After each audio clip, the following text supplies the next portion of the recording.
एफिक्सेस तीन तरह के होते हैं। फर्स्ट होता है प्रीफिक्स, सेकंड होता है इनफिक्स और थर्ड होता है सफिक्स। समझ आ रही है? अब ये तीन जो प्रीफिक्सेस हैं इनको वन बाय वन हम स्टडी करेंगे। सबसे पहले हम आएंगे प्रीफिक्स पर कि प्रीफिक्स किसे कहते हैं। प्री वर्ड ही का मतलब होता है पहले आने वाला। ये जो वर्ड है ना, छोटा रूट वर्ड है प्री, PRE। प्री 9th पढ़ते हैं ना बच्चे, लेकिन वो 9th से पहले पढ़ते हैं, 8th में पढ़ते हैं। समझ आ रही है ना? तो प्री का मतलब होता है पहले आने वाला लफ्ज। तो मिसाल के तौर पर आप कहते हैं लफ्ज है इनकम्प्लीट, तो असल लफ्ज क्या था? कंप्लीट। तो पहले क्या आ गया? रूट वर्ड इन आ गया। तो इन का मतलब क्या हुआ? कंप्लीट नहीं है, कंप्लीट नहीं है। तो ये हो गया प्रीफिक्सेस। इस तरह की आप बहुत सी मिसालें दे सकते हैं, जैसे दिस एनफ्रेंचाइजमेंट, या ये बहुत मुश्किल लफ्ज होगा, मैं आपको आसान बताता हूं।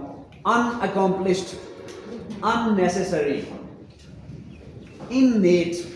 तो ये सारे क्या हुए? प्रीफिक्सेस हुए। उसके बाद हम आते हैं किस पे?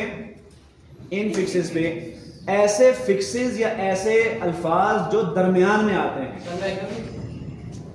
जो दरमियान में आते हैं। मिसाल के तौर पर एक वक्त ऐसा था कि जब जनरल परवेज मुशर्रफ मरहूम साहब एक ही वक्त में सदर भी थे और चीफ ऑफ आर्मी स्टाफ भी थे। तो हम क्या कहते थे? सामने देखें स्क्रीन पर जरा, president come COAS, chief of army staff. President सदर कम मतलब भी, सदर भी हैं और क्या है? COAS यानी चीफ ऑफ आर्मी स्टाफ। अच्छा, एक और इसकी मिसाल है, ये हो गया कम। कम क्या हुआ? ये इनफिक्स हुआ।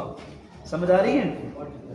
अच्छा, उसके बाद सेकंड एग्जांपल लेंगे, brother in law, brother in law.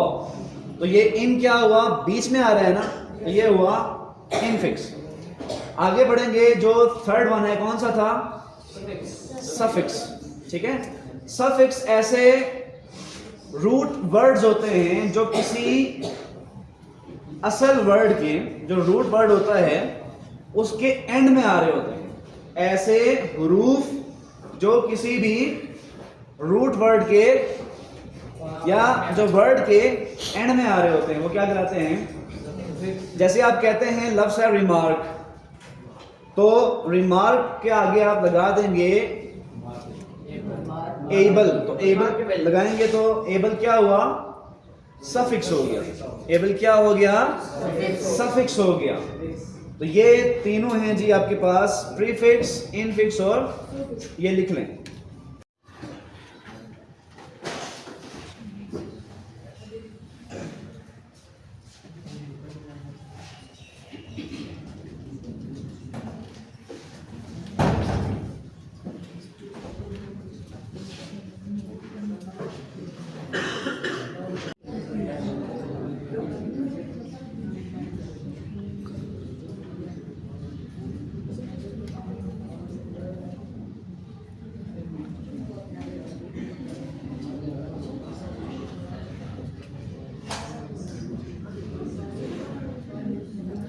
ये समझ आ गई बेटा जी इसकी कि पंक्चुएशन एक साइंस है राइटिंग की, जिसमें हम कुछ सिंबल्स को इस्तेमाल करते हैं वक्फे, अल्फाज का उतार चढ़ाव, दबाव और उनकी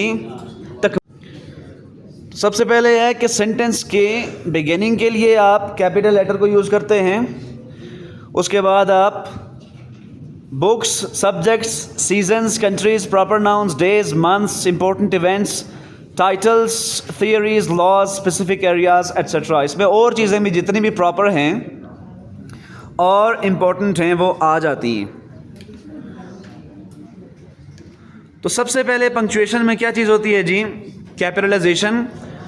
और अगर आप कैपिटलाइजेशन की मिस्टेक करते हैं तो फिर ये सबसे बड़ी मिस्टेक है, इसके बाद कुछ भी नहीं रहता। उसके बाद जो बड़ी मिस्टेक होती है वो फुल स्टॉप ना डालने की होती है। जहाँ पे सेंटेंस कंप्लीट हो जाए वहाँ पे फुल स्टॉप आप लोग यूज़ नहीं करते।